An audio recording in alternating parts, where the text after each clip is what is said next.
And welcome back to Coaching with the Bible. This is episode 76, season 2, episode 22.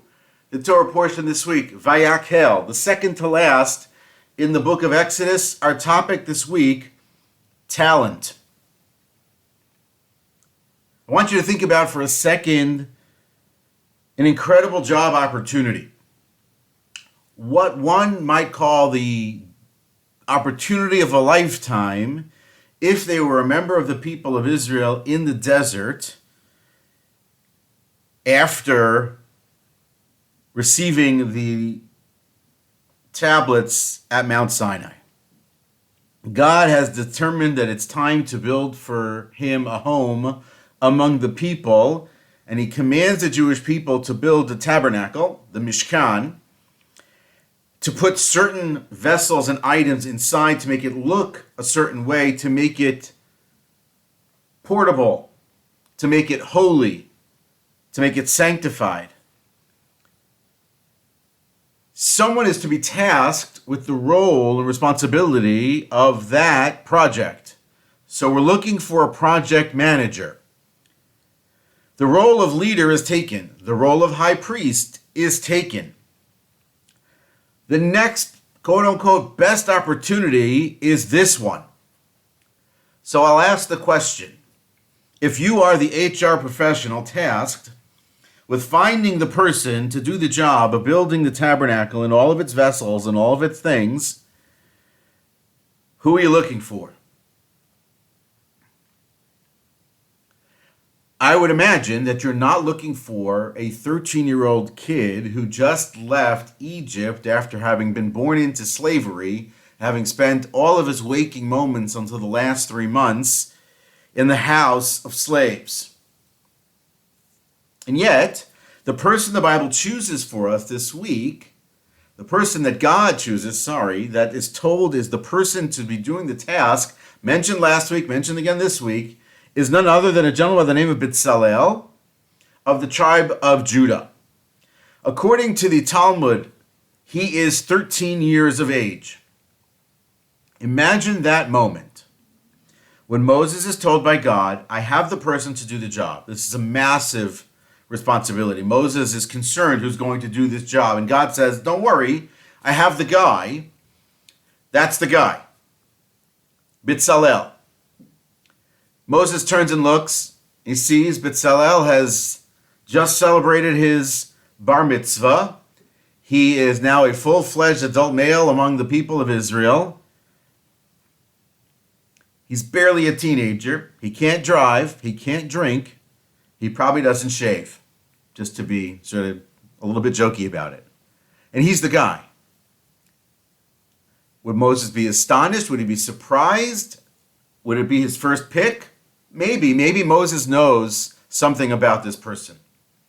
It's not too different than the scene that takes place in the book of Samuel when the prophet Samuel is told by God to go and anoint the second king. After Saul has lost the kingdom and now he has to go find a second king, Samuel goes to the house of Jesse, Yishai as he's known in the book, to pick from among his sons.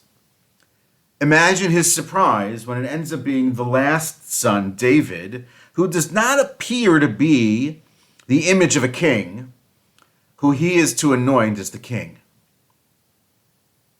So it's an interesting question. What was it about Bezalel? Was there anything about him that's unique, special? What were the talents, the skills that were there? One might look at him and think, oh, he's 13 years old. He's given this job. He's a child prodigy. Certainly possible. We throw around a lot of these terms very quickly. Talent, skill, genius, prodigy. And so we want to think about those words. What makes them the case? It could very well be that in the case of something like this, it's a different situation in the sense that maybe it is some sort of a God-given thing. And so even though he's 13 years old and he has no idea about any of this work, God fills him with the Spirit to do this kind of work. Now, if you're a religious-minded person and you're a believer and you know and you have this sense about God, that God could do this, so God could fill anyone with the ability and the skills and the knowledge, post-haste with the snap of a finger to be able to do everything here. Sure. And that could also be the case with all the other people who volunteer. We talked about volunteerism a couple of weeks ago, who volunteer to play a role in the building of the tabernacle, who are doing things and involved in tasks that in Egypt they had no business knowing. Working with metals, working with precious gems, sewing, working with linens and all kinds of materials. Not exactly the work they were probably doing as slaves in Egypt. And yet you see that in the volunteerism of the people, as it's brought down, I think it's in chapter 31, it's also brought down here in chapter, I think it's in 35, 36, similar idea that people of their own volition freely volunteered to participate in these things. They had no idea whether they could do them or not, didn't matter. And then, amazingly, they are filled with this spirit, this ability then, the wisdom, to do the task. The Bible describes them as wise of heart. The commentaries explain that term, wise of heart, is the sense that they had a purpose and a mission and a sense of doing. And so the proclivity, the inclination to step forward and take on the responsibility of the task, even without the aptitude or the skill set. And by virtue of stepping forward, God then gave them the gift or gifts to be able to do the work. Almost as if, to some degree, they were just simply moving their hands and God was making it happen. So it's a fascinating discussion thinking about talent and skill. Where does that come from? How does that work? How do we get there? Leaving Bezalel and the story of the tabernacle aside potentially, but appreciating that when one looks at the commentaries in both chapter 31 when he's first introduced to Moses and then again in chapter 35 when it's described to the people, look at the commentaries and every single one of them is talking about different kinds of talent.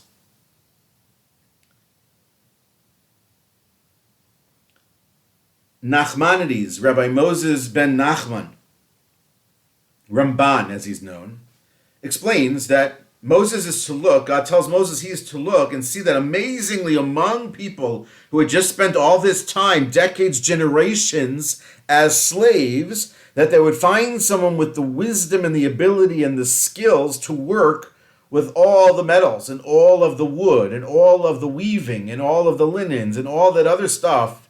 It's an amazing set of skills. If you look at all the other commentaries, they're all thinking about, well, how did this guy get chosen? It must be that he showed some sort of a natural ability, what we call talent. It's not potential. I had a little bit of a rant this week in a post on LinkedIn when they first wrote the draft for it. It was a little bit tougher, and then I sort of softened it a little bit about the concept of potential. Let's not talk about potential. Let's talk about what that actually means. Potential is a term that, from my experience, and I wrote this in that piece, is a negative. It doesn't actually mean anything. We think it does, but it doesn't actually mean anything. What ends up happening in a more specific way when we're looking at it. Here's an example. You're at work, you're a leader, you're a founder, a CEO, an executive, and you have to hire. When you write the job description, you don't say you're looking for potential. You don't even say you're looking for talent. You don't even say you're looking for skill. You get very specific about the skill sets you're looking for. Excuse me. So potential is just a word. We want to hope and think that it has a positive meaning. When you say to somebody, like as I wrote in the piece, that I was told many times as a kid, I had so much potential. It grates on me to this day to hear that term. Don't say potential. Tell the person that they got skills. Tell the person that you see in them natural talents and abilities that they can develop. Tell them that they're smart. Tell them that they're curious.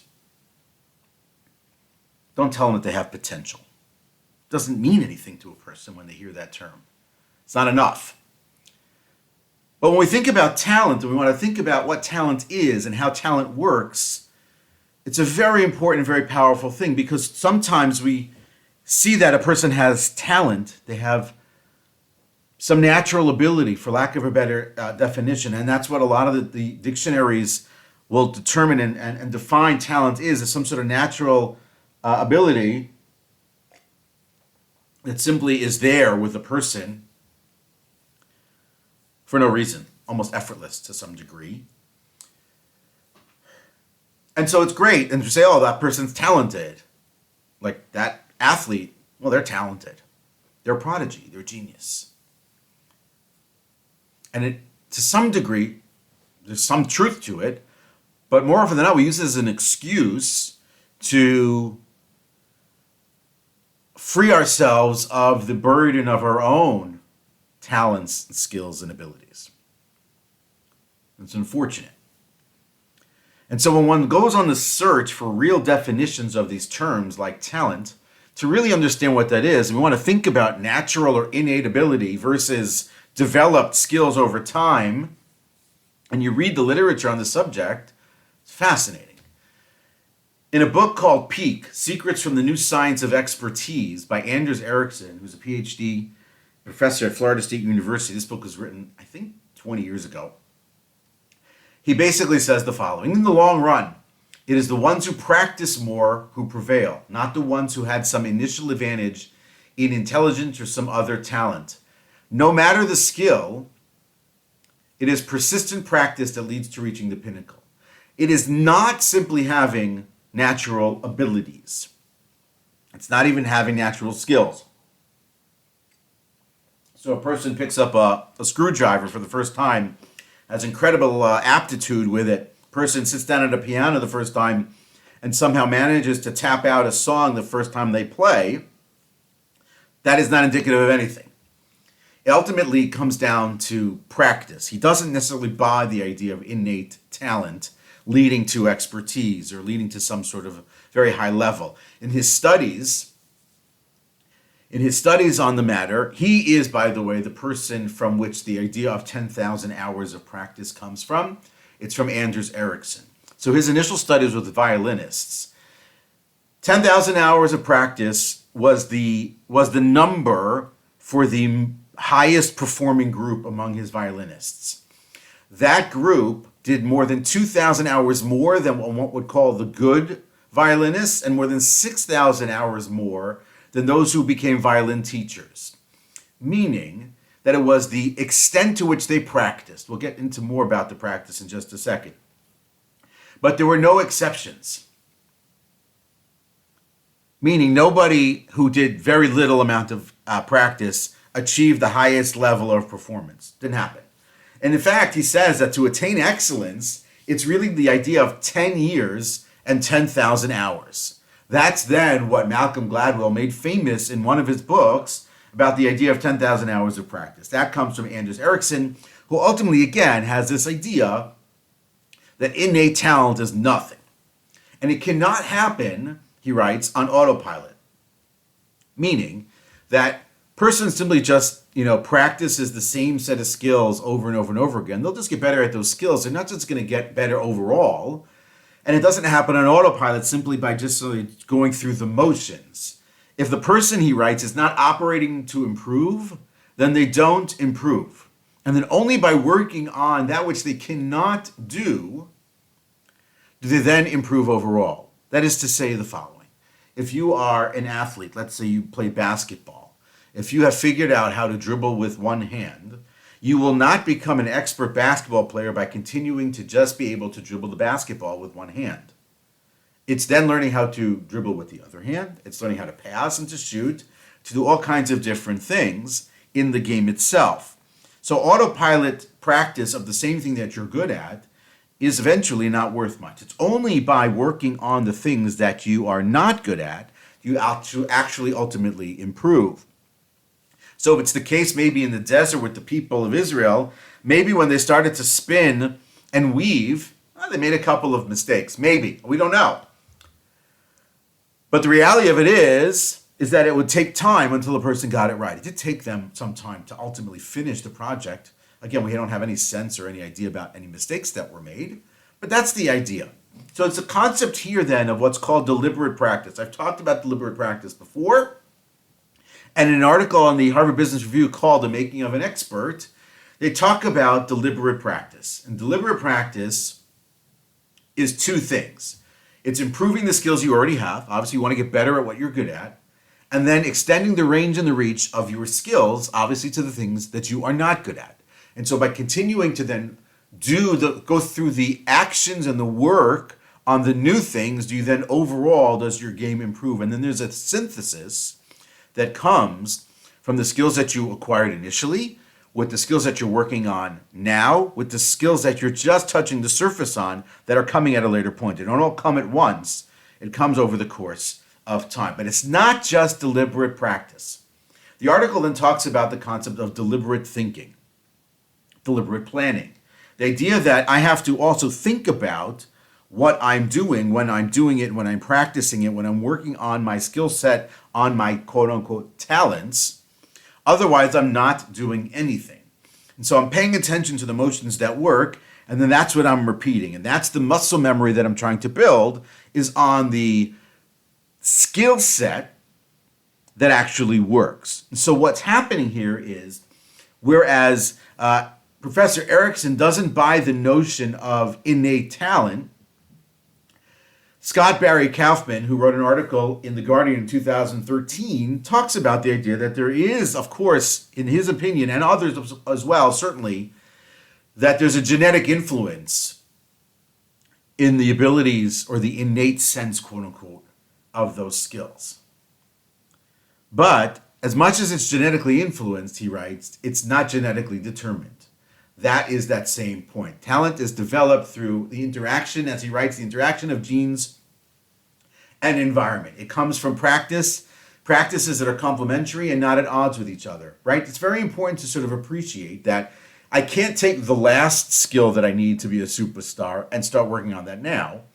I have to work on the foundational skills first that lead me to then the next level of skills, that lead me to the third level of skills, that lead me to the fourth level of skills. And then it is the synthesis of all those things together. Professor Kaufman talks about it in the sense of like an orchestra. When you think about an orchestra, what makes the sound of the orchestra and the symphony that they're playing beautiful? Every person who's playing has to be at a very high level. There has to be a synthesis of all of their playing. They have to be on key, on tune, in sync with each other, in sync with their own instrumental section, in sync with their own instrument, obviously, and then in sync with ultimately with the entire orchestra. But it also requires the right environment. And so, as I've mentioned before, James Clear talks about environmental design, and he talks a lot about the concept of system. It's important to appreciate that when we're sort of doing this orchestra sort of analogy as an idea of how our talents develop and our skills develop over time, that these things have to sync up over time. That it's me with my instrument, me with my group, me with the ultimate full team, and then also appreciating that there is a maestro, that there is a person who is nurturing and supporting and coordinating and organizing and developing and pushing the group forward. You might call them also the conductor, person who syncs up the process. And so this is really crucial about what's going on in the work of talent. And when we look, as I said earlier, at people who have reached a level of ability, that could be as a teacher, that could be as a chef, that could be as an attorney, that could be as an athlete, that could be whatever that is. It could be that the person started earlier, they got started younger, what you call an early bloomer, what some might think of as a prodigy. But we shouldn't dismiss the person who is sort of the late bloomer, the person who comes along a little bit later in life when their height catches up with their speed and their hand-eye coordination catches up with the rest of them. It's not a zero-sum game, he writes. Just because someone displays it early doesn't mean you can't display it late.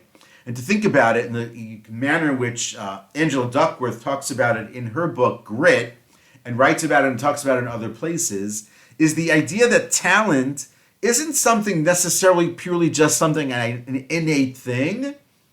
Talent, she understands it, is how quickly your skills improve when you invest the effort. Meaning, it's how quickly do you respond to that which you're doing when you're doing it. So if you're going to learn how to shoot foul shots in basketball, right, how quickly does your hand-eye coordination work? How quickly does the motion of the body sync up with what it is that you're doing in the course of your practice? And so it takes time to get there. To think about it in a great quote, this is a quote from Stephen King, the famous author, which is this: "Talent is a dull knife that will cut nothing unless it is wielded with great force. Talent is the natural aptitude toward any given task. Skill is the acquired ability. Talent is the dull knife. Skill is the great force that's being applied to it and that's being wielded." And so it's important for us when we're working with our people and our teams and our lives and our families and, of course, ourselves, that we sort of demythologize the idea of top performers as something that they're innately born with, and that's who they are, and that's how they live. There may be a grace and a beauty to what they do, but that grace and beauty is acquired over the course of a decade plus of practice. Thousands upon thousands upon thousands of hours of work and effort on the smallest and the most minute of detail that builds and builds and builds until all of the things mesh and sync. Sometimes you can look at someone and see, oh, they're in the middle of the process. They got certain skills down, they don't have other ones down. They made some improvements here, but they're not there. But you can sense that it's coming in some way at some point later on. And it's important for us to do the work here on the deliberate practice and deliberate thinking. It's important for us to create the environment that we want to succeed. We need environment to succeed. It's important for us to have people who are supporting and nurturing and conducting and coaching and teaching at each and every level as we improve. It's not valuable to have the person who taught you how to just hold the basketball necessarily be the person who's going to try and get you in to the NBA. Like, you need a different level of experience, a different level of skill, and a different level of expertise who's going to coach you at that place. And then it requires doing the work. They say about Benjamin Franklin that as he wanted to improve his ability, his mental aptitude and his ability to write, that he would read articles and then he would try to recreate the articles on his own and see how close he came. And then to learn skill over the course of time to become better at it. Of course, measuring it is super important. And as I said, genetics do play a role.